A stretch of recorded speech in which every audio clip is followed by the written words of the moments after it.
increases, control of beliefs increase. Right? As power increases, the ability to control an individual's beliefs increase.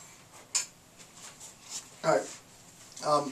The nature of belief, right? And this is a very, very introductory account. I'm not going to go into a full-blown sort of epistemological discourse on belief, right? There's a whole huge field of epistemology that just looks into the nature of belief, justified true belief, how can we assess belief. There's a lot of crazy philosophical examples having to do with coins and pockets and all other types of stuff. But I'm not going to get into belief at that level. Just a very introductory level, because at this point Nietzsche's he's introductory. Every belief is considered, and I love this phrase, right? Something true. Right? Nietzsche says every belief is considered something true. There's some truth, and that's why I believe it. Right? There's some truth to it, right? And I've added emphasis on consideration. Right? This idea that I've considered it to be true is the bait. We'll find out that the switch is now that I'm dictating or mandating. Right? Obviously, the distinction between consideration and dictation is that there's a difference between you being able to make a decision and me telling you what the decision you are to make is. Right? It begins, this idea of belief begins with a consideration. You know, that is a really good value to have. I see that you're an upstanding person and you ascribe to those values, and I want to be like you, so I'm going to ascribe to those values. Not knowing that insofar as you ascribe to those values individually, you are ascribing to a system of values, and thus the systematizer, the orchestrator, or as Nietzsche says, the designer of that system, the value positor, and now I got you, and now I'm controlling you, and now you do what I tell you to do, right? So this idea of nihilism,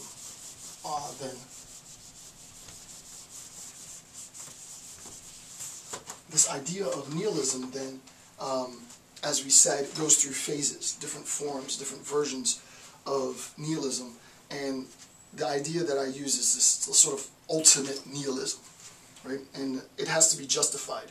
The justification for this idea of ultimate nihilism comes from a combination of notes 12a and note 15, right? So the idea of ultimate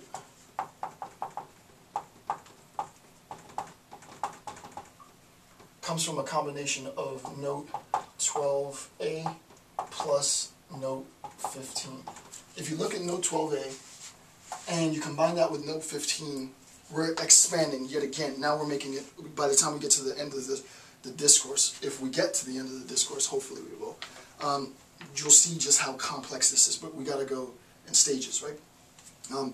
Ultimate nihilism. In note 12a, here's what he says. Quote, the last form of nihilism, the last form, right? Quote, the last form of nihilism comes into being. It includes disbelief in any metaphysical world, and forbids itself any belief in a true world. It's a refusal that there is this true world, right? So I have this nihilistic belief that there isn't a true world, including, obviously, and most importantly, this world here. Okay, now combine that idea, remember, the last form, combine that idea in 12a with 15, and I forgot to put the note, with the note from 15, quote, the most extreme, right, emphasis added, the most extreme form of nihilism would be the view that every belief, everything that you believe, every considered something true, is necessarily false. Why? Because there is simply no true world. It's this detachment from reality, right? It's a cognitive refusal to accept that this world is, in a sense, the real world, right? False. Every considered something true is necessarily false because there simply is no true world, right? And then to go down a little bit further before I explain the picture, there's a very important quote right underneath the picture on page 7. To this extent, nihilism is the denial of a truthful world of being. This is an ontological denial. might be a divine way of thinking, right? This might be a divine way of thinking. The idea that this world is ephemeral, that this world isn't real, that this world is a world of lies, that this world is defined by, what are some of the other words that he says? That this world is defined by disbelief, right? It makes me reject this world. So what ends up happening in the picture is that the individual is extracted from the world. I no longer see a connection to the world, right? And what happens is I look back at the world in condemnation. I don't physically pull myself out the world, right? Conceptually, cognitively, I pull myself away from the world, right? This world's not for me. I don't see myself in this world. I don't see the value in this world, right? This world is filled with, you fill in your favorite, bad idea. This world is filled with lies. This world is filled with sin. This world is filled with evil. This world is filled with, you fill in the blank, right? The world is filled with something that's bad.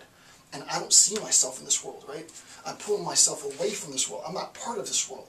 And then I look back on the world in condemnation. So the first thing is I extract myself from the world. And then I look back at the world in condemnation. Now, the level of analysis that I'm at this point is really an application of the concept, right? And one of the key applications of this concept comes in the form of sort of cult leadership, right? And cult practices or sort of anti-socialist movements at its most epic level, right? One of the things that you'll notice in the reading of any cult figure is that it really, really, really gets at another level when the cult removes itself from society, when there is no longer this social interaction, right? When it's just, the cult leader and his or her followers, barricading themselves away from society. That's when it's about to hit the fan, right? When crap is about to go real bad, right? To this extent, nihilism, again, underneath the picture, to this extent, nihilism as the denial of truthful world of being might be a divine way of thinking, right? I have to, in a sense, assume as my highest moral, and this is an example, as my highest moral imperative, for example, absolute truthfulness, only to recognize that absolute truthfulness as an ideological goal is unattainable in this world. There's always going to be a liar, and I talked about why there's always going to be a liar. Insofar as I recognize that there's always going to be a liar, I feel dejected. I feel like this is not who I am. I'm surrounded by liars. And I'm trying to aspire for absolute truthfulness. I reject the world. I renounce the world. I extract myself away from the world. And now I can look back and say that this is wrong, right? And I can condemn, right? And now I can pass judgment, which is ultimately the role of the ideological system, right? Nietzsche has huge problems with this idea of judgment, right? Now I can come back and say, thou shalt, right? And I don't want to jump the gun, but I can give commands of judgment. You should not, you shall not, you will, you must, right? And this is where him and Kant get into blows, not obviously in the real world, figuratively. Okay, so if you want to look at the logical progression then of Nietzsche's thought, if you want to look at the progression of this thought,